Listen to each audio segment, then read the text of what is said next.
Los trabajadores y los estudiantes reiniciaron las marchas masivas en contra de la privatización.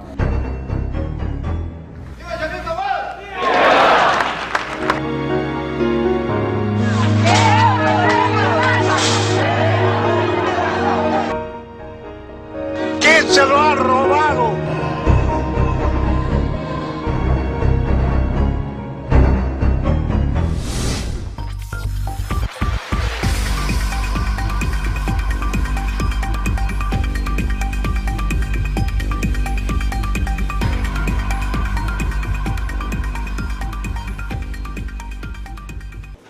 La recuperación del manejo de los recursos naturales por parte del Estado y el aprovechamiento de sus rentas han sido objetivos fundamentales para el gobierno de Rafael Correa. En noviembre de 2010, Ecuador renegoció los contratos que mantenía con las empresas petroleras, alcanzando mayores ganancias para el país, de hasta 80%, cuando en gobiernos anteriores, de corte neoliberal, la rentabilidad generada por la explotación hidrocarburífera solo beneficiaba a las transnacionales. Recursos que se destinaron para obras de desarrollo e infraestructura, especialmente en la región amazónica. En gobiernos anteriores existían varios fondos, que en teoría eran de ahorro y que terminaban siendo caja chica para el pago de deuda externa. Con la llegada de Correa al poder, se eliminaron dichos fondos y esos recursos se destinaron a inversión pública. Todo eso ha provocado, ¿no es cierto?, que finalmente tengamos un crecimiento económico que termina haciendo una redistribución del ingreso a través de un gasto social muy importante. Eso sirvió, tuvo mayor repercusión, tuvo mejores rentabilidades para el Estado en un principio.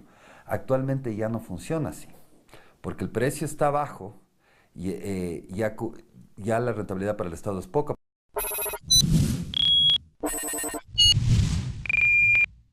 En los gobiernos de la partidocracia, la recaudación tributaria era lenta, ineficiente y con altos índices de evasión.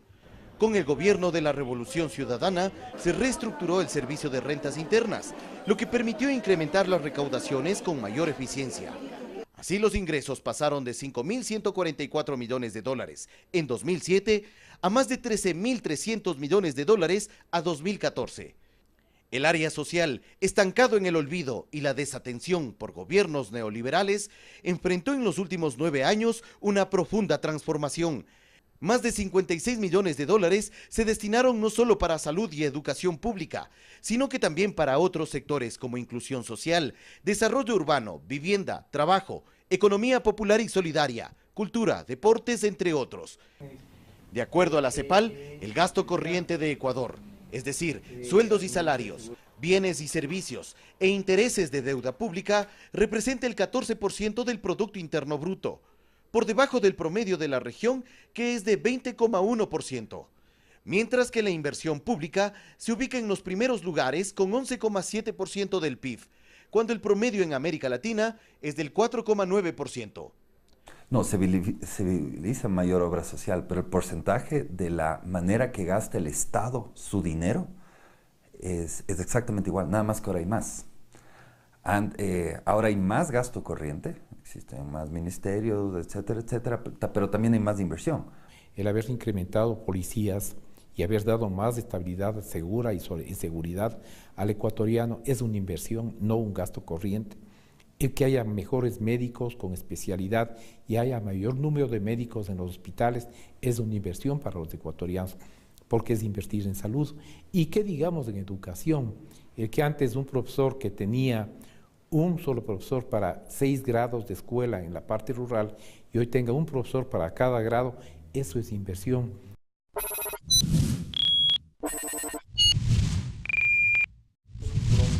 En gobiernos anteriores los ajustes salariales eran irrisorios. Con el gobierno de Rafael Correa, los sueldos mejoraron progresivamente y de forma significativa. Pasó de $150 en 2006 a $366 en 2016, lo que ha permitido por primera vez en la historia cubrir el costo de la canasta básica. Y mientras otros gobiernos buscaban la privatización de la seguridad social, con el actual régimen ocurrió lo contrario. Se fortaleció su autonomía y se promovió la afiliación. Así, del 1.402.000 afiliados que habían aproximadamente en 2006, el país cuenta actualmente con más de 3.182.000 afiliados, incluidas en esta cifra las amas de casa que también hoy pueden contar con este beneficio. Los abusos laborales y la precarización del trabajo, que era una permanente queja de las organizaciones sindicales en épocas anteriores, se la combatió con acciones claras. El gobierno de la Revolución Ciudadana eliminó la tercerización laboral y se promulgaron leyes que contemplan otros beneficios. Ha sido inédita la atención que han recibido grupos vulnerables de la sociedad, personas con discapacidad antes olvidadas y sin políticas públicas que busquen su atención. Hoy participan de programas de apoyo y asistencia. Para apoyar a todos, para que exista mayor equidad, para que todos podamos tener lo que deseamos, yo considero que el enfoque debería ser el empleo. El empleo en el Ecuador y esto va desde 2000, y esto no ha cambiado con el presidente Correa, 50% de la población solamente tiene empleo fijo, pleno empleo.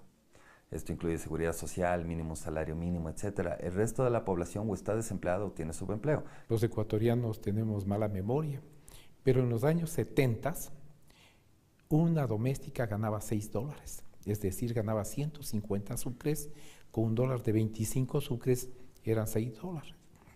En los años 80 ganaba alrededor de 10 como básico y no tenía derecho a vacaciones, era una esclava, etcétera, la persona que trabajaba. Hoy en día la persona gana $366, tiene todos los derechos de vacaciones, tiene todos los décimos y así lo requiere, y sobre todo se le trata como ser humano. Ahora, en cuanto a las remuneraciones, es la segunda mejor remuneración en Latinoamérica, ¿no? La básica nuestra.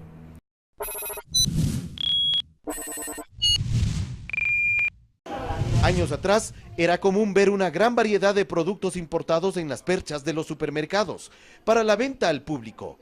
Hoy en esos mismos supermercados, no solo que hay productos importados, sino también nacionales, producidos y elaborados en Ecuador, lo que ha significado generación de empleo y también de emprendimientos. Este gobierno, a diferencia de otros, adoptó políticas que apuntan al fortalecimiento de las pequeñas y medianas industrias, pero también a ofrecer oportunidades claras a las grandes empresas. Se establecieron salvaguardias para frenar el ingreso de ciertos productos. Se abrieron líneas de crédito para estimular el desarrollo productivo. Se eliminaron ciertos tributos y se propició un mercado más equitativo y más competitivo.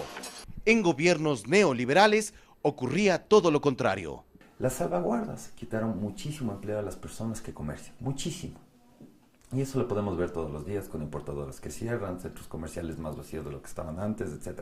Se ha perdido empleo. Por ese lado yo creo que las salvaguardas no han tenido un efecto negativo. El abono tributario, las salvaguardias, la eliminación de ciertos impuestos al productor, son maneras de apoyar, de implementar que el productor nacional aproveche esta coyuntura y se vuelva más competitivo.